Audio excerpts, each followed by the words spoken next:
I like drugs. I like drugs.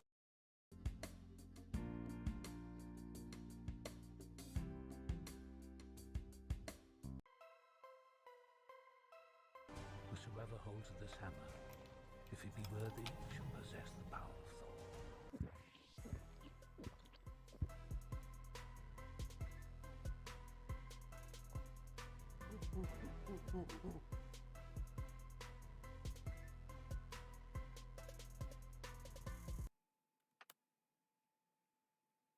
All right, how we doing out there, fellow Cannabisians? Episode 2 of the Cannabis Analysis. I hope everybody's doing okay. Had a good weekend, having a pretty good week so far. In my never-ending quest for cannabis knowledge, I've come across a podcast, the Breeders Syndicate. I believe it's made with Matthew Riot and Not So Dog. And upon listening to them, I discovered them talking about Neville Schoemaker and the early years of the Dutch seed banks. And pretty much he is the creator of Neville Haze and a few other hazes, Mango Haze, Super Silver Haze, I believe. And he had some American connections, Sam the Skunk Man, Seattle Greg, and then he, through persecution, had to move over to Amsterdam. And he's really the first cultivator to have access to a bunch of different genetics and be able to play with them. So this is the Breeders Syndicate. I'm going to go ahead and pull it up and we're going to go get started. Shall we? Ready? Go! Got my little Amnesia Haze.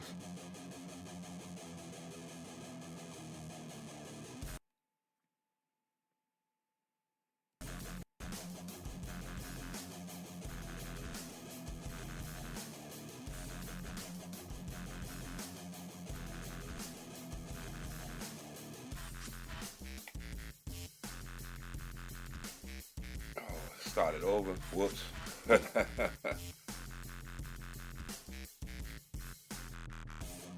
We might as well go through it. Give these people their proper. What's up, everybody?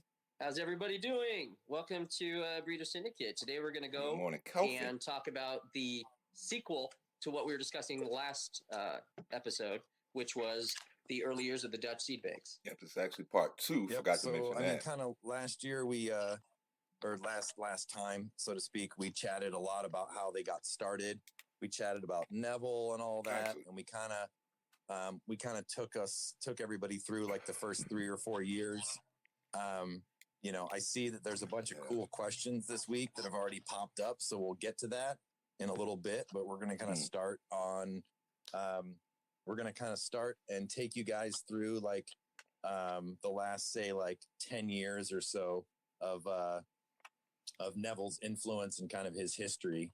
Okay. So, you know, we got a bunch of notes and things like that. We'll hold up some stuff on occasion to give you guys some ideas, all that type of stuff. So, you know, probably the easiest way to start is to say that in 1988, that was kind of when Neville had been in business like 3 years or so.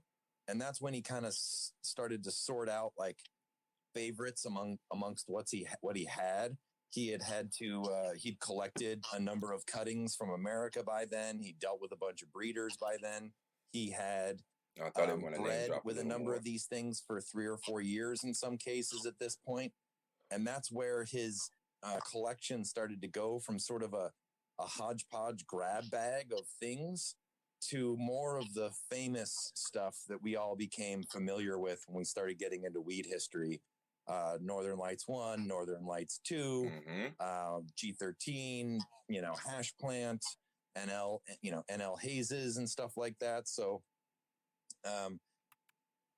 okay, I'm gonna pause it right there. So that's something pretty interesting.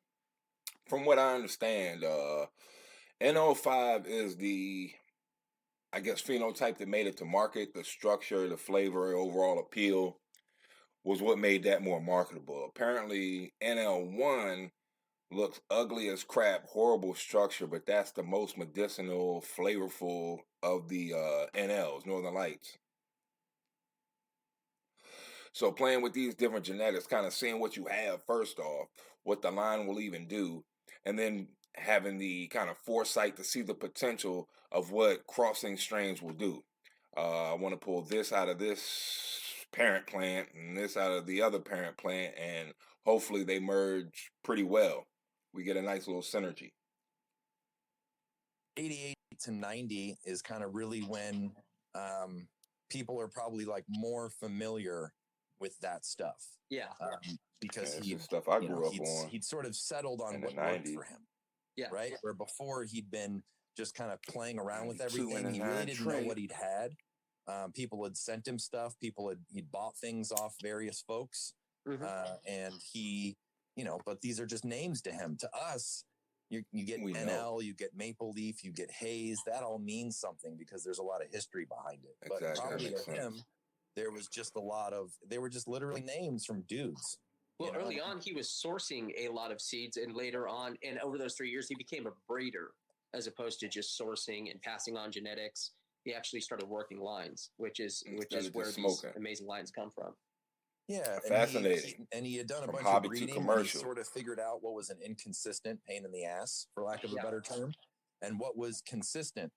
Neville was always sensitive to what people wanted. Well, the other thing I think that I don't really hear talked about that I think Neville was really good at is seeing what was in the gene pool. He was able to see the faintest of traits and able to pull that out and bring that to the forefront. That's what I've really appreciated. Now, I know there's a lot of controversy on what he created and things like that, the actual stories of his participation in cannabis history, but there are some things that are undeniable, and like his work ethic is something you can't deny. He wanted to sell seeds. He wanted to make people happy. His skill. And so people weren't happy a lot of times with incredibly variable stuff that didn't perform well. And so he had started to figure out what males were good to use repeatedly, what females were champs and bred well with lots of different stuff. And so we're gonna start kind of, walking through some of that type of thing. Okay, which one do you want to start with first? It's putting in that work maybe hard. We should start with, we kind of talked a lot about Northern Lights last time. That was probably one of the things that we expounded upon the most. So maybe we could chat about, because 1988 is when things dramatically changed in that regard. From 85 to 87, he just sort of sold a variety of weird hybrids of Northern Lights. Mm-hmm. And you just bought straight NL, Northern Lights. It was a grab bag of all the different types. Yeah. Well, by 88, he had decided that there was two lines that really made the most sense, NL1 and NL2. Yeah. That was going to be NL1 was sort of like a broad-leafed Afghan. Possibly you could call it a Bubba type, wide leaf, frosty, golf ball type, nugs, almost maybe slightly yellowish. Mm-hmm. And that was probably one of his most consistent lines he had, because he took all the Northern Lights and he bred them together. Yeah. Right. Okay. Independently. And so in 88, he offered what was called NL1 F3 and NL2 F3. I wish I could put these up on the screen, but I can't because I don't have the controls. Yeah, F2 is when it gets crazy. We'll just have to read it. So basically, those two things. So like, F1 is just the children of the P1 male and female. Then when you get to F2, boom, that's when the line opens up and you see everything that's in there. If there's purple, if there's pink, if there's coffee, if there's chocolate, citrus, like any trait that's in there, you're going to see it structure-wise. Bud spacing, node spacing. And by the third generation, you're just starting to begin stability of this. It's going to be no more real surprises. You're not going to have a 4-foot plant and an 8-foot plant. Usually by that point, it's going to have worked itself out and the genetics will start to stabilize. especially by F5, it's almost uniform. I'm guessing from DJ Short. They became, and we'll talk about a little bit more later, but these kind of became like mainstays in cannabis for quite some time. Still hear about they it became now. Permanent editions, right? Yeah. As well as that, as well as offering them pure. So let's figure he gets them in 84. He starts messing around with them in 85-ish. By 88, he'd had, 3 years of having them. He'd taken them to F3, right? And he was releasing them as a more consistent variety. Yeah. And so that's 88 is the first year that those two things pop up. It was stable, right? like and it's more also stable. The first year that you start seeing. So in addition to offering both of those strains as straight itself, you start seeing NL2 and NL1 being used as breeding males in all kinds of stuff that he had. Yeah. The effects on that short stature, NL1, I think, is what there's probably nothing that he used as much as a breeding male as NL1. Is that the biggest focus on the company is a male overall? Looking back, yeah, I would say so. I mean, you can look at stuff, and the male passes more genetic traits than the female. A lot of the stuff that he had, that he got as cuttings, for instance, like hash plant, I said traits. I didn't mean traits. I believe the male passes 487 chromosomes to the child, and the female is 435. So it's I might be wrong about this when I'm going off the top of my head, but anywhere from say 30 to 60 extra chromosomes come from the male. And that could be mold resistance, that could be color, that could be height. You really don't know what you're getting from the male necessarily. So I know a lot of people, especially what brothers, grandma, really into self-implants, S1ing. But at some point, from what I hear, like Mr. Toad, other Future Cannabis Project people, you're going to want to get a male in the breeding program at some point. Plant he first offered his hash plant by NL1. Yeah. He gets Big Bud as a cutting. He offers it as Big Bud by NL1. Yeah. He gets a variety of things, and he starts crossing it by NL1. Okay. 88 is interesting too because he had gotten these old haze seeds from Sam Skunkman, and in addition to some other people in Holland. And 88 is the first year that any kind of haze hybrid pops up, and it's one that maybe a lot of people haven't heard of, right? Yeah, it's very weird. It's haze by NL1. No, I got so G13 it was only and offered haze for 1 year. G13 haze. But what's unique about it is that all the other haze hybrids he offered used haze as a male. Yeah. This actually was a female that he found that he called Haze B. Yes. Right? So there's this 1 year where all of a sudden you could get Haze B by NL1, and of all things, it was NL1 ruderalis. Yeah.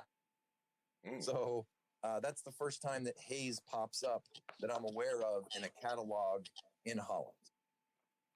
Okay. I think so. Yeah. So then it just gets flooded with it. I do think you're right. And it was because he hadn't settled on, he was still experimenting a little bit, but he'd figured out some things. Yeah. Right. He had also, he'd gone to America, and he had acquired through Jorge Cervantes's connections in the Pacific Northwest, in the Oregon, Washington area. Jorge had hooked him up with some unknown growers, and those unknown growers gave him G13 and what became known as the Pacific Northwest hash plant. See, I was going to ask that was Seattle Greg. Ended up getting used pretty extensively in future years. Yeah. Right. So, he also, I don't know. So this is all during Prohibition. Cannabis is very illegal at this point. So it sounds to me that the West Coast is the best coast, what they used to say in my day. And he had access to pretty much the whole West Coast of growers. So what they threw out there, Northern Lights 1, Northern Lights 2, Big Bud, Hash Plant. Sheesh. Then he's getting hazes in there. He's got quite the collection. This is amazing. And I guess the first real person that not only had this kind of catalog, but also to work it and share it with the masses. What made this so novel is before it was just the grower circle or the buyer that you had, and whatever they had. And this was the first time that globally you could just send in money and receive seeds, as they like to put it. So, yeah, this is kudos to Neville. I don't know if Matt can show it or not, but the 87 update. I can't do it. You can't do it. So he offered this 87 update. One of the things that was cool about Neville is that he gave a lot more data on what the hell he was doing versus most other breeders. It was extensive, especially in that 87 update. That's really like more data than most growers back then would have even given a fuck about. I'm glad he did. He lays it out, right? So okay, and also this is another. They're saying the research that he did, actually what he found out while he was working these lines, because of camp and like I said, prohibition in America, the war on drugs. It was almost suicide to keep a record of anything you had, any kind of lights. People would be paranoid of buying grow books. You would get followed home from getting any kind of hydroponic medium or anything. So you really have to keep this hush-hush. So he really had the ability to say what cannabis really kind of was. This was more than just getting high, but there's flavors, there's effects, there's differences and nuances between the plants. He starts talking about it, and he talks about basically both the hash plant and the big bud that he crossed to NL1. Yes. And then he took that and he back crossed it, males of that back to the original. And so that's how that's how Big Bud and Hash Plant actually got offered as separate strains. Yeah. Is he used NL1 to BX them for, so they're actually, he never had seed lines of those. Right. Okay. So, and he lays out in like extensive detail. I can't show it to you on the screen right now, but he kind of. They don't show it on the screen, but okay, that makes sense. Okay. So you've got, say, parent male, and you've got two females, could be from the same line. Apparently they are from the same line. So you got the children of the parent. Once they cross, you're getting the different phenotypes out of them. Like I said, the F2 is where it really opens up. So at this point, once you've got that progeny, you can take the same line and take it in any different direction that you see fit. If you see that it's going to grow stout and you want to keep going with that, you take two short ones and keep breeding that together. If you see, let's say, orange in it, you take two that have the most orange and breed them together. It's the same kind of concept they do with reptiles to get colors. They get the two most abundant colors and breed them together and keep doing that until basically you got a whole new color of animal. And I guess the same thing with working these lines. To take something to, say, a root beer, to a chocolate, to a berry, to a candy or cotton candy, a tropical fruit, to this can kind of come from the same parents, the same kids, just a matter of working the lines and taking it in the direction you want to go. It's time consuming, baby. Lays out like step by step how he figured it out. Yeah. What kind of phenos were going to be in it, what you could look for, all that type of stuff. And so that's when 88 is when a lot of the famous stuff that we all know of really pops up. Okay. The G13 hash plant, I think, pops up that year. I think it does. And then, he found some of these indica strains, some of these indica strains were a lot more consistent than what he was working with. And so once you find consistency, you start crossing them to different things and try and get more consistency. So, okay, this is the other thing I guess I failed to mention. This is before the days you could just walk into a dispensary and get extreme variety. So if your dealer basically only dealt with sativas and that's all they had access to, that's all you were smoking. If the person only had indicas, that's all you had access to. So now you're getting a person on a global scale. You can get pretty much indica, hybrid, and sativa, all in the same mail order. You know, you start getting these various hybrids of such. So, you know, I don't know. And then 89, 90 is really when like he solidified the sort of the lineup. Lock it down. And that lineup ended up staying pretty consistent. In the seed bank catalog, and even going into Sensi, a lot of that stuff ended up getting ported over. Yeah. So you could kind of look at it, so I guess and this is if you're thinking about it in that way, I would say probably by the late 80s, probably the three most consistent females that he used were NL5. Mm-hmm. Okay, this were NL5. G13. Yep. And hash plant. Yeah. Mm-hmm. Those were sort of the three most common indicas that he would use as standard females. Now, I was surprised that he didn't say Skunk 1, because around this time I saw a lot of Skunk 1 being used as breeding. I guess that was the hash plant or whatever have you. But the indicas really shortened down the flowering time for most people who were used to, you know, let's even go up to the 16 weeks with sativas. So being able to take these strands kind of give you the effects you're looking for, but as a grower to shorten the time, I mean, that's especially from a commercial standpoint. If you're selling to keep your lights on, that 4 weeks from say an 8-week strand to a 12-week strand that you're normally growing, it makes all the difference in the world. In 3 cycles, that's an extra cycle that you're going to be able to squeeze in. So cutting down that flowering time is crucial. So they had mentioned pretty much all the research that he was able to do, and that seems to be all the things that we can commonly find on a pack of seeds: flowering time, height, aroma effects. So way to go. He kind of, I guess, made it the gold standard what he did. The hash plant. This is the PNW hash plant cutting. Still looks very similar too. After all these years, I really wish I could see the photos on this. They don't. Very they just started to be perfectly honest about it. Not show video. By modern standards, not particularly pretty. Not super.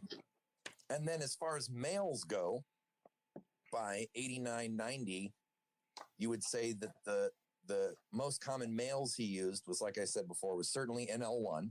Mm-hmm. He also used NL2 a bunch. Yeah. You had G13, Northern Lights 5 by Northern Lights 2. Mm-hmm. You had G13 by NL2. Okay. Yep. You had all kinds of stuff by NL1. Yeah. Hawaiian Indica was by NL1. Big Bud was by NL1. Hash Plant was by NL1. That Haze I spoke about was by NL1. It's making my mouth water. All that stuff. You know, I'll answer one quick question. I see it coming on the thing. People talk about the Airborne and the Pacific G13 cuts. Those are a little hazy, but it's most likely they're not pure G13. They're most likely a G13 by NL2. Like that. Like that would right be. Okay, so this is kind of some of the controversy and the discrepancy that I'm talking about. That you know, like around this time, depending on your location or how hot you want to be, it's going to be, I guess, what you know about the plant and what you put out as, I guess, common knowledge to the public for the plants. And, you know, some stories, I guess, are better than others. And like, you know, the game of telephone, some people hear things, and by the time you hear it, the story is totally the opposite of what it started out to be. Pheno popping out of the seeds that Airborne popped from. Pacific is a lot different. That one is has a lot more of a cloudy history. We know the breeders that offered it and stuff, but it never quite panned out the same as Airborne as far as producing quality and stuff similar to G13. So and then aside from NL1 and NL2, the other probably 2 most common males that he used by 89, 90 would have been the Haze male and Skunk 1. Which Haze male? The Skunk 1. The Haze C. Haze C. Haze C. he, the Hayes story, we could probably talk about it a little. Okay, so they are gonna. I was going to mention this, but I guess they are going to kind of clarify it. From what I understand, it's a little different from where I got it. I believe I was under the impression that Neville got 3 seeds from Ed Rosenthal or either Sam Skunkman. The story gets hazy. It's between the two of them, and he got them from in New York, basically America. When he got them over to Amsterdam, out of the 3 seeds, A and C were females, and B was the male. The male, the B, is the one that produced Mango Haze, if I'm not mistaken, and C produced Super Silver Haze. I'm not sure what A did though. I might have this backwards, like B might be C and A might be B, but something like that. 2 of them are females, 1 of them's a male. I believe B is the male. A little bit. Yeah. If we could brush on it. We could brush on it. So Sam Skunkman flees America, and he comes over to Europe, and he's trying to get set up, and he has Skunk One and Haze seeds, and then from Mel Frank he has Durban Poison and Afghani One seeds. God. And he has a couple other seed lines that he'd collected California from Orange, right? California Orange. I think that was from California Rob Clark. I want some of that. Was that from Rob? Okay. I believe so. He had a number of things. He had a number of things from Rob. Rob followed him out later. Early Pearl, Early Girl. Yeah, the Early Girl. I've actually heard of that. The the Pearl stuff, Early Pearl. Yeah. Some of the Mexicans Pearl, that Neville offered. Those were from Sam initially. Yeah, but they were from sourced by Rob. But they were from Rob. Yeah. So Sam ended up coming over to Europe first. Okay. And he kind of brought a hodgepodge of various collectors and people's lines, right? Yeah. And so there's a debate between it's not a debate anymore because Neville's passed, unfortunately, but there was a long debate that was likely never to be solved, where Sam has a number of stories about the early haze and how it happened. Neville has his own stories. That could be an entire podcast in itself. Okay. So this is my discrepancy. Okay. The Hayes brothers eventually started working with Sam the Skunk Man. Sam the Skunk Man is the originator of Skunk One. He also, when the Hayes brothers quit growing, inherited the original Hayes seeds. Now, I thought that this was a meeting in New York or something. Yeah, it's like 3 different stories, this being the 3rd one that I've heard. But regardless, it's Sam the Skunk Man who gives Neville the seeds. Now, I thought it was between Sam the Skunk Man and Ed Rosenthal that gives Neville his seeds. But, this is going to clear hopefully some of my questions up. Yeah. But suffice to say that when Sam came over to Europe, keep saying Europe. He sold some Hayes seeds to Neville. He sold some Hayes seeds to the founder of SSSC. He gave some to the owner of Positronics, and maybe someone else. Maybe. But there was a few people, at least 3 people are documented to have gotten stuff from Sam right when he came over, right? Yeah. I think that's been pretty well done. With the Hayes, yeah. With the Hayes. So Neville's story, just real quick, is they were a bunch of old seeds. Okay. He cracked a bunch of them. Most of them did not pop. And the first female he got, he unfortunately killed because it never finished flowering. It took forever. It was a huge pain in the ass. He got another female, which is the B, which I spoke about. Yeah. Female's the B. Which I spoke about earlier as being the first actual release. And he got 2 males, A and C. They both ended up becoming kind of famous. C much more so. And he he crossed the A to basically every good indica he had. And he made a mistake with his workers in 89 and he lost the mail early. Oh. So he never sold any commercial seed of A. So everybody that's what happened. that gets NL5 haze or any of that other kind of haze crosses, silver haze, all that, it's all using the C male because that's the one that survived. Yeah. Right. And strangely, and the pheno I have is blueberry. Neville had more success for some reason finding fire in the haze seeds that he got than other people did. Yeah, that's what it sounds like. That's what it sounds like. I mean, and it sounds like he had 10 seeds total. Is what it sounds like. So there's debate in that, and there's Well, hold on. Okay, I thought he only had 3 seeds. Period. Okay, so he had 10. So yeah, I've been at that success rate before with Odysee.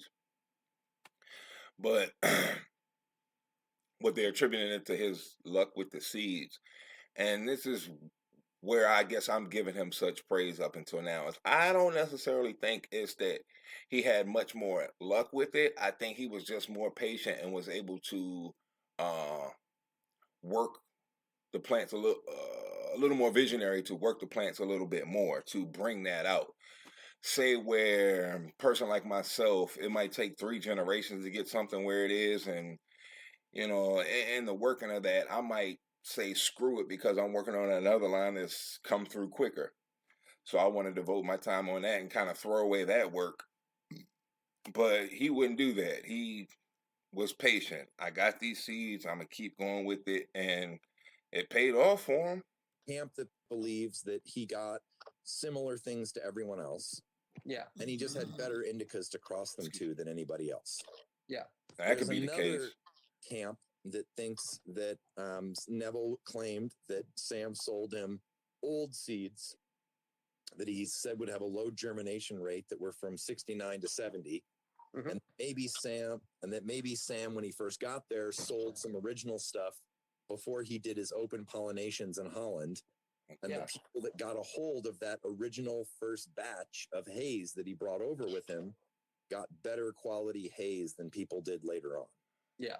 Yeah, I can believe that. Kind of like the OG Kush. That we can solve that initial run. 2 dudes from 1984 and 1985. Yeah, right. And they disagree. You know, but we do have, you know, all 3 guys Neville and the guy from SSSC and the Positronics gentleman, they all agreed that they got haze seed from Sam at the same time. At the same time, same year, same time, same bag, everything. So argon, all that kind of stuff. Argon or whatever. We have documentation from others that it certainly happened. Yeah. Okay. Right. And so that's when by 89, 90, that's when all the famous stuff you start hearing about, which is NL5 by Skunk 1, NL5 by 2, G13 by NL2. NL5 by Hayes was actually released via catalog not until 89, 90. Here's a pretty picture, and I was just looking earlier, and it's NL5. I think it's a much prettier picture than on the back of a lot of the catalogs that they show, where it's just like. But so this is pretty interesting. I mean, this is like within, they're saying, what, about 3 years? This dude has come up with at least 12 different cultivars and a catalog, and working with the same stock that apparently other people are working with and not getting the same success.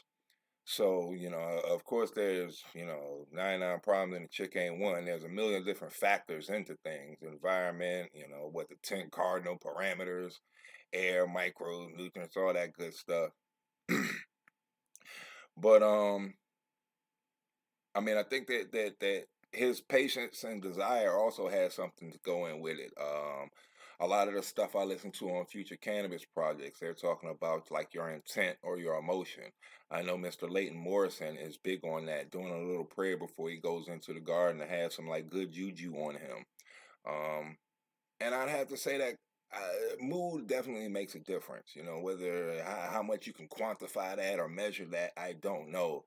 But I mean, I think everybody can understand that a kid who's growing up in a loving environment versus a kid who's like pretty much neglected and starving, they're going to be two different outcomes. So I'm kind of giving that to Neville. His little desire, his nurturing is what pushed him over the top to the other breeders. A jumbled up close shot of some kind of frosty leaves. This one is a much better, I think it gives a much better picture of the bud structure, overall growth patterns and whatnot. I mean, he's just really fortunate too to have the growth space. Famous NL5 cutting. Yeah. I'll answer a quick question just because I was talking about it. Somebody just asked where's Tom Hill's haze fits in. Yeah. And I would say that Matt knows a bit more about that than I. Mm-hmm. But I believe that Tom Hill got his haze stock from Positronics. Yeah, it's the old Positronics haze. I don't know I think it's the old Positronics haze 19 based on all that. So that's where Tom Hill's haze comes from.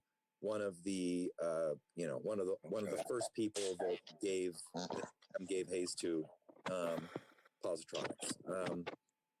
And you want to say Mantronics like the group. Lost my train of thought for a second answering that question. But the NL5 that he was just holding up, maybe we can talk about that for a second because it's really interesting. So Neville, we were talking about on the previous podcast how there was always two famous cuttings of NL5.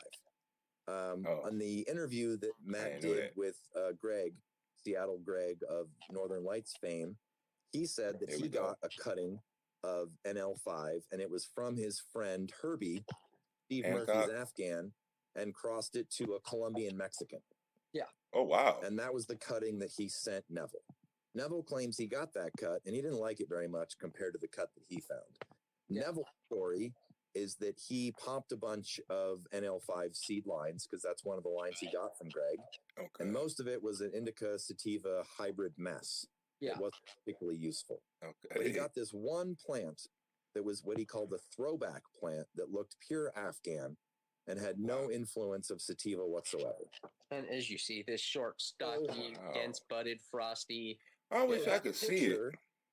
I would say. I wonder what the stretch is like on it. To Neville's story being correct. 0%, 50%. And probably having some truth to it, because I would look at that thing and I would not say it had any Colombian or Mexican influence. No, I would instantly say that looks pure Afghani. It would look like a thin leaf, stretchy. Yeah. To me, at least. So, so yeah, I mean, that right there, that's the famous NL5 haze. That's the famous NL5 cutting that got crossed to haze, that got crossed to skunk one, the original that got crossed to Northern Lights 2. Gee. And it's really, we mentioned it before, but there was never a pure seed line of NL5 offered. There was only hybrids. Correct. Okay. Right? There was only hybrids offered. Because it was ugly? That's the cutting. There we go. Don't say, wow, discuss the NL5. Do you want to go into Maple Leaf Indica, the Big Bud, stuff like that? Did we cover that? Oh, yeah. He got a collection. I don't think we covered that too much. Basically, once he found that NL5 cutting, like I said before, that's when he started crossing it. It became one of his standards. I was going to say it's all-star. In the situation. That's and, B. He had, he crossed it to Skunk 1. That became an extremely famous strain.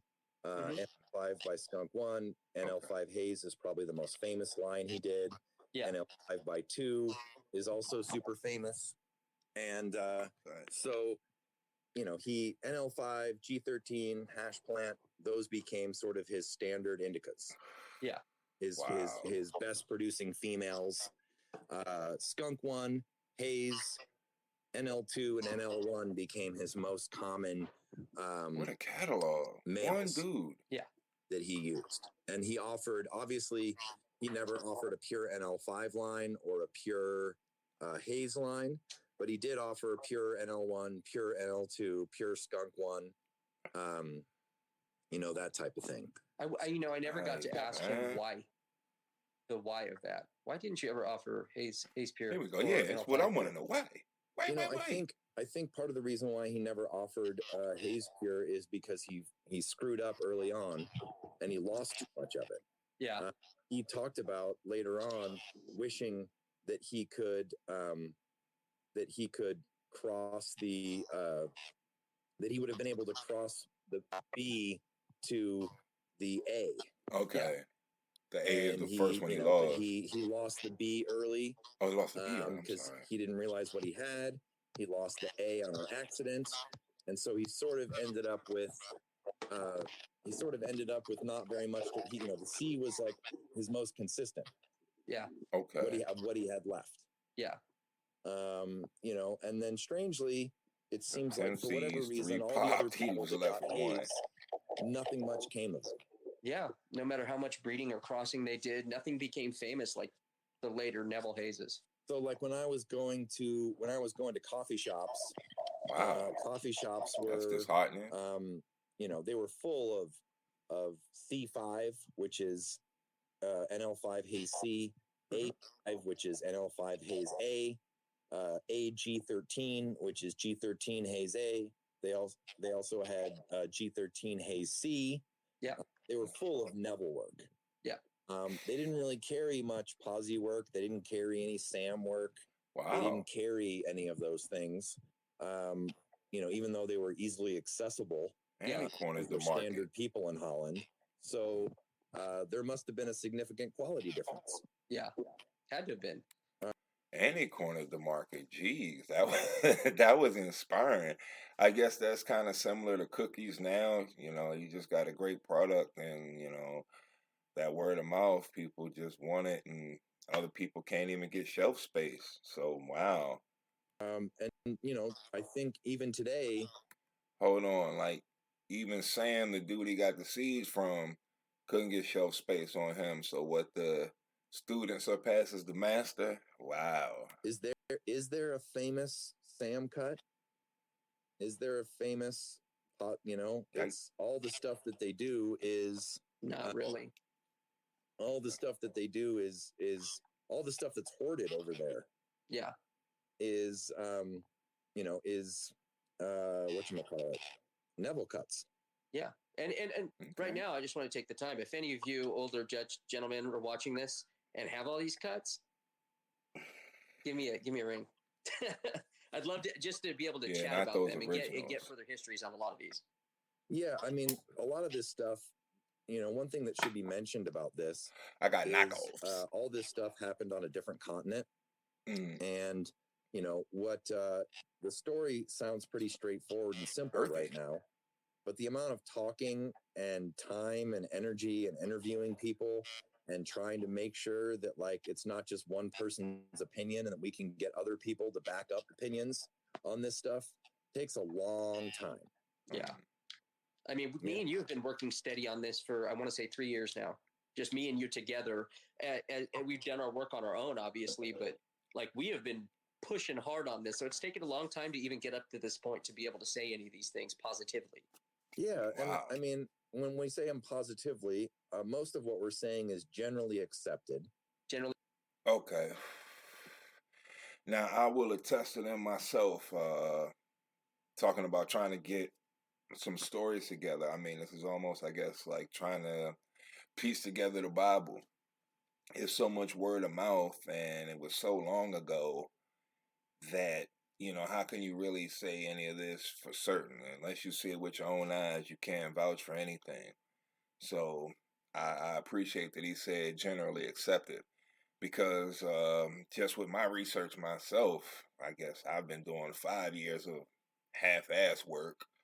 But getting to this point, I found out something new today. Accepted fact for now. Like he said, if there's some old timers or whatever with some secret information out there that's not well known, most of this history is oral. Some of these old guys have beefs with one another. Some of them don't like one another very much. Yeah. Have their own egos and their own versions of history and events. And so, see, there's a guy right there that just said his 70-year-old neighbor has had NL2 since 93.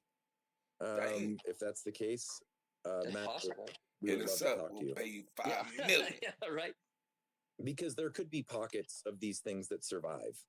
And the hard part now is that for a long time, nobody gave a shit about these strains. And so the information was a little bit more verifiable because there wasn't anybody trying to claim rep or trying to claim. We have this joke, we call it pre-pre, where now ancient, old, whatever has come out of the woodwork.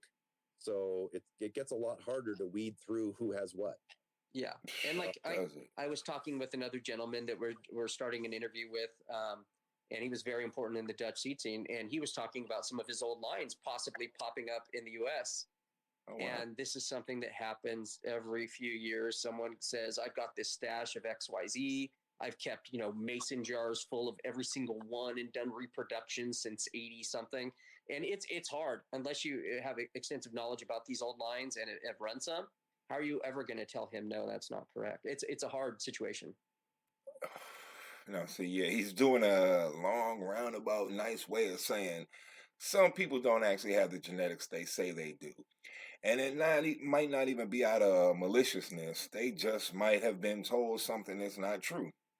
And I've fell victim to that. I've got, the G13, the NLs, but from doing my research, these aren't the true strands that they're talking about. These aren't the strands from 93, the lineage from there. These are reproductions. And you can hear from the work that Neville was doing with Hayes, A, B, and C, that just having C, he wasn't able to replicate what A or B did.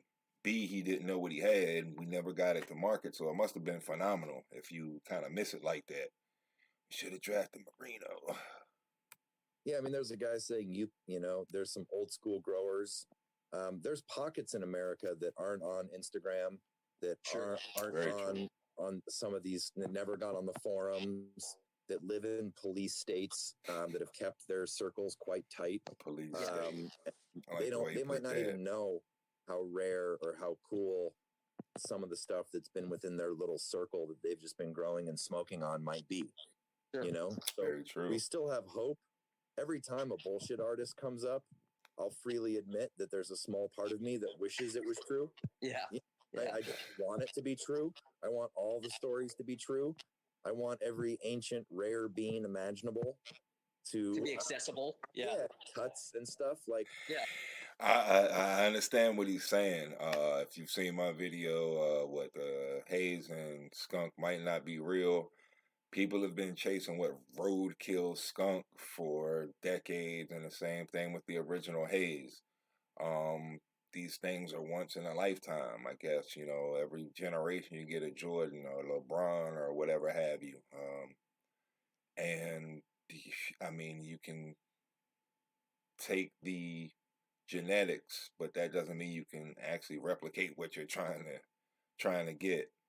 And I guess a good way to put it is the grandkids are definitely not as good as the grandparents. And yeah, I'll at least say that for myself.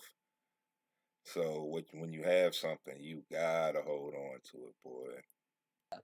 To pop up and be, and be available to people. Sure. Sadly, there's a lot of people out there that are just trying to make a quick buck. And when you sell beans, think about how many people have been selling beans of roadkill skunk for the last 2 or 3 years now, right? Yeah. But I haven't seen any roadkill skunk flower. Yeah, it's hard. Yeah. It's hard to get finished flower with roadkill skunk terps. Everybody's figuring that out. And you can sell beans for quite some time before nobody, and exactly. It's going to take a while before they realize that you're not finding roadkill skunk. Exactly. Wow. You sell a lot of beans, and there's people that have dropped thousands of dollars of, hopes and dreams, and spent months hunting, and they get some floral citrus skunk one. Skunk one. Resold them skunk one. Slight funk, slight whatever, not roadkill, not clear skunk terps. So, it's sad in that way. Citrus and not people skunk. were asking some other stuff, and we got a lot to cover, so we'll move on a bit. But to say 89, good to know, 90 is when Neville really established most of the strains that kind of became famous. Yes. Yeah, that's when they all started popping up. That's when they all started popping up. That's when he sort of figured out what he had, what was consistent to breed with, what made sense, what lines people liked. You know, he used to have this running joke that people would ask for the highest level of quality imaginable. And if he sold them an awesome indica that was a hybrid of 2 pure indicas and it yielded like shit, they'd bitch and moan and whine and complain because they wanted the best possible and they also wanted to crush yields. Yes. So that's always been a difficulty in cannabis. You can't have both. You know, people want the best. People want the greatest terps. You can't have it all. There's lots of people out there in commercial world that don't want to grow anything that takes longer than 9 or 10 weeks. Yeah. They don't be a pain to trim.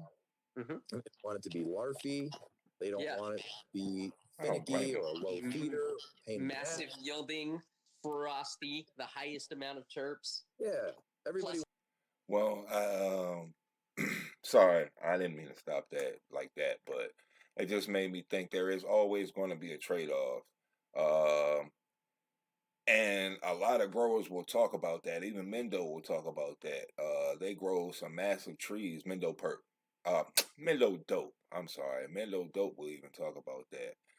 They grow these massive 25-foot trees, but the quality isn't as good as it could be. It's decent, it's high grade, but they know that it could be better. So there is a trade-off for that size. And even as a home grower, I listen to a lot of them talk. Once you try and get, say, past like 7 feet, there is a trade-off in quality of plant. Either you're going for effect, you're going for yield, you're going for like washing, like making concentrate extracts after the fact. Even like color, I'm a sucker for purple, but green weed is going to get you the highest. Purple is just, you know, a psychological, I like it to look like that, but something about, I forgot what the fuck makes it purple, and that, whatever, the cold defense thing, that takes away from THC productivity. So there's always going to be a trade-off. You can't have it all. 20% THC. I want the strongest, most potent weed you can possibly imagine with crazy terps, and I want donkey dick buds, and I want it done in 50 days. Yeah. Send it. You want a fucking machine. You know, rarely does that occur. Yeah. Same package, sadly. Yeah. Just wait. Know, a lot of the famous strains that we all smoke, from a production standpoint, are annoying. Yeah, very much so, especially the last decade or so. It's gotten worse. Nobody would ever pick to grow cookies. No. Nobody would ever pick to grow kush, where it's like dink, dink, dink, dink, dink, yeah. dink, nugs here and there. They don't hold themselves up. I mean, if you were like a commercial farmer in the real world, you know, they'd be looking for some kind of like green crack, blue dream type structure, solid top to bottom buds, easy to grow, fairly fast finishing. You know, that's what, from a production standpoint, and a happiness standpoint, that's what you want. Yeah. But, you know, even sour diesel, you know, that yields pretty well. Takes a long time, kind of feathery, makes a lot of bee buds. If you mix it can be really larfy. You know, super tasty, and it works really good. Burns really nice, but it's not Blue Dream. No, it's not. It's not, you know, Berry White or something like that. It's not something that's just covered in nugs. And so,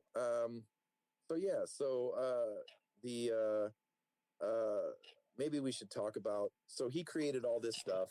Neville was the largest. There was really only 2, you know, there's other people that will claim to have seed banks. Yeah. Sensi Seeds had a tiny seed bank.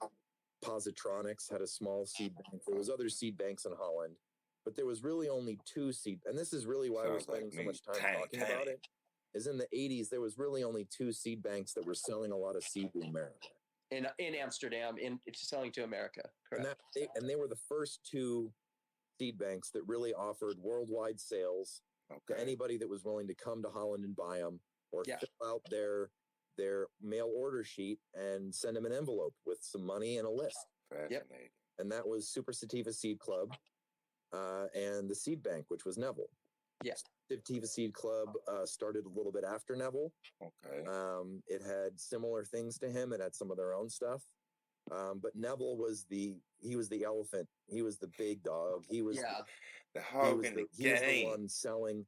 the vast majority of stuff that people in America were buying from Holland was Neville's. Yes. And that's really what makes him so important, because the seed game is super diversified now. Right? He basically almost had a monopoly. Yeah, and it's why all these strains that are around today usually have something of Neville's in it, if not both sides. Mm-hmm. Yeah, and so that there's a lot of Neville work in a lot of modern strains. Yeah. Simply because he was the only game, and he was one of the only games in town. Okay, yeah, and yeah, most of what I know of today is a lot of his work in that '90s Dutch work, and sounds like that was like kind of the OG Kush of his day. Everybody around OG Kush time would put that in just to give it a little extra punch. And fascinating, to hear that, being ahead of his time, 20 years, 30 years, I guess it is. Damn, I'm old as fuck. So let me take you all out on a good note right here. This is kind of something I wanted to do. Let me get you out of here. And intro. Okay, yeah, let me get you out of here. We're going to put this on. Get the cam on up for you.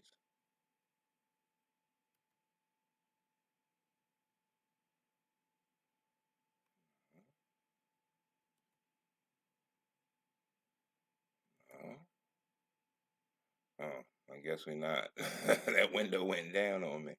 Here we go.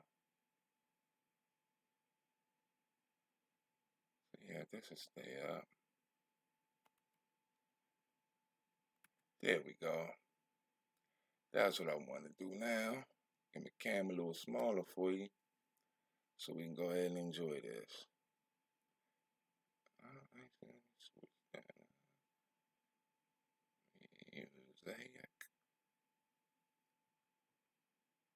There we go.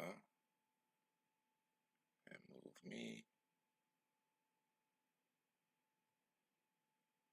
out of the way. And let's enjoy it, shall we? Where am I at?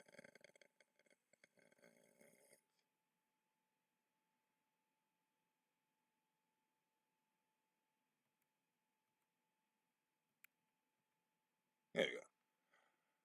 All right, so let's tune it up, shall we? Sorry for the technical difficulty. And it's going to be a commercial that's straight off of YouTube. Freaking Ryan Reynolds, way to go. Just what I needed in my life. Whoa, baby.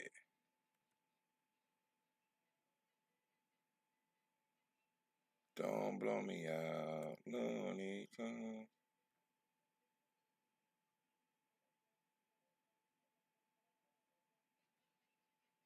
There we go.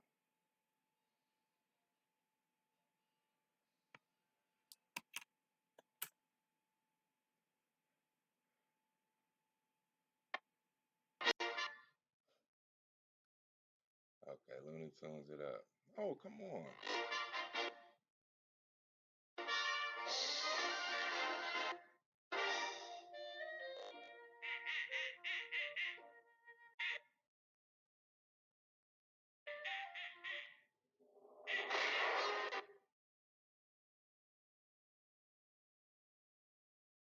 Okay, it's busting me out. That's fine.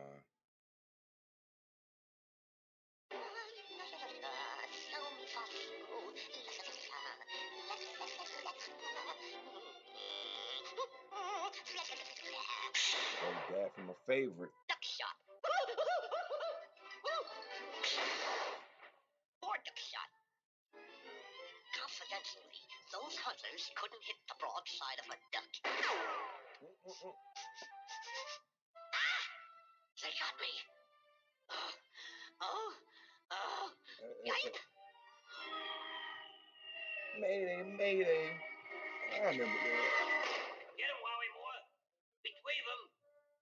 Pillow diving. Take it easy, Rover. That's no way to retrieve a duck. Look.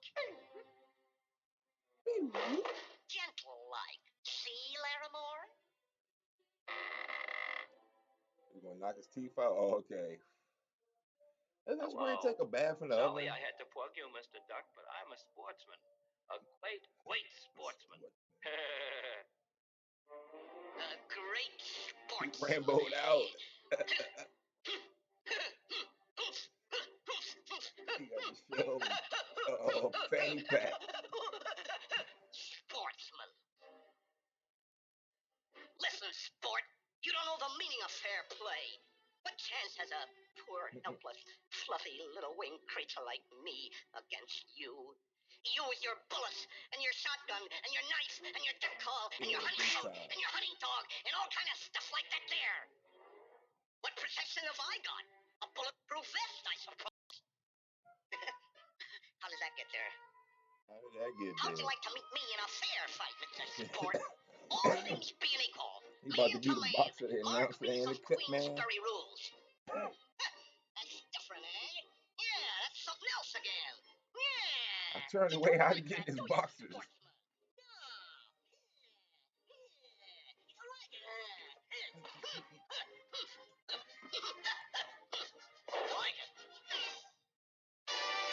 Okay. Ladies Home field and advantage. ducks, in that corner. What was good? Mills Lane. There's Mills Lane.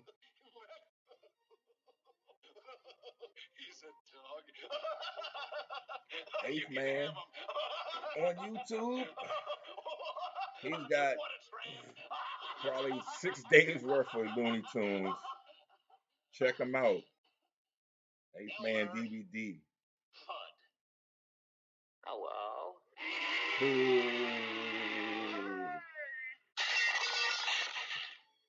This corner, a duck who needs no introduction. That outstanding radio voice of clean sportsmanship. That champion of champions. Your friend and mine. Our own, our beloved Daffy, good to his mother, Duck.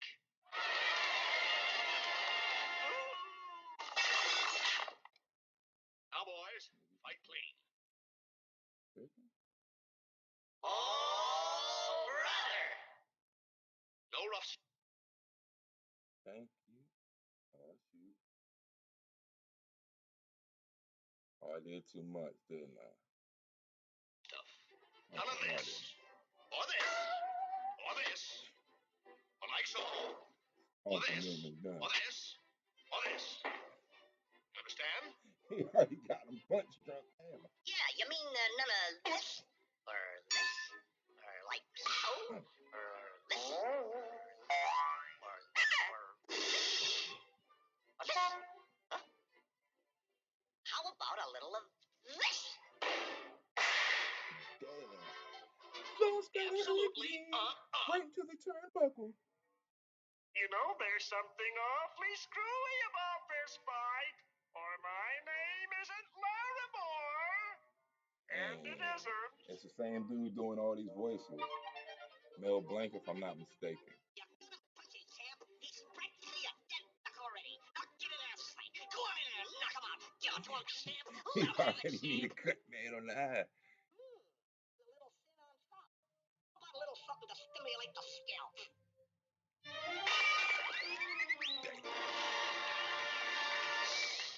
I'll shake hands.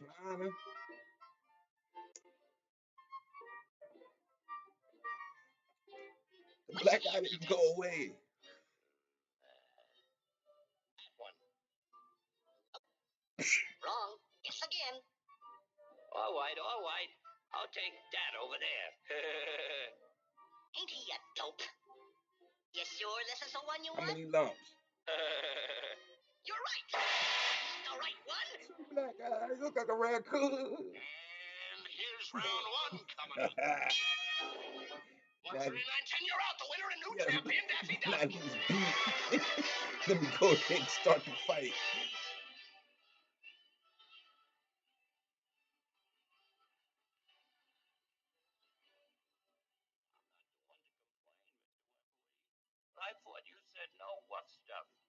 or this, or this, or like so, or this, or this, or this. Nice character arc. Oh, no, you don't. Now, how does... No, you don't. No, you don't. No, you don't. No, you don't. I ain't watching that. Can't make me. Can't force me, YouTube. Won't do it. Won't do it. Won't do it. Won't do it. So let's bring me back up to snuff. Thanks for putting up with the technical difficulties. Where we at? Yeah, we about where I want to be. So I hope you enjoyed yourself. Try to leave on a good note. My favorite, Daffy Duck, Mr. Looney Tune himself. So I enjoyed myself. I hope you learned something. Definitely check out the Breeders Syndicate. There's plenty more podcasts on cannabis. They interview, Mel Blanc, Sam Skunk Man, all the names they pretty much dropped today. They really tried to go through the history of cannabis in America. Pretty nice podcast on YouTube. And then also check out Eighth Man DVD. There's plenty of Looney Tunes and other cartoons out there. You enjoy yourself, fellow Cannabisians. I had a blast. You have a good day. Till next time.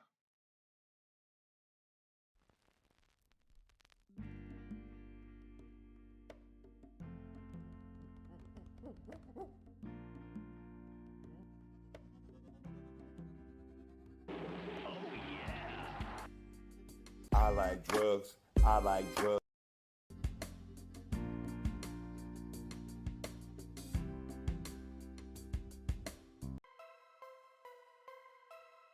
Whosoever holds this hammer, if he be worthy, shall possess the power of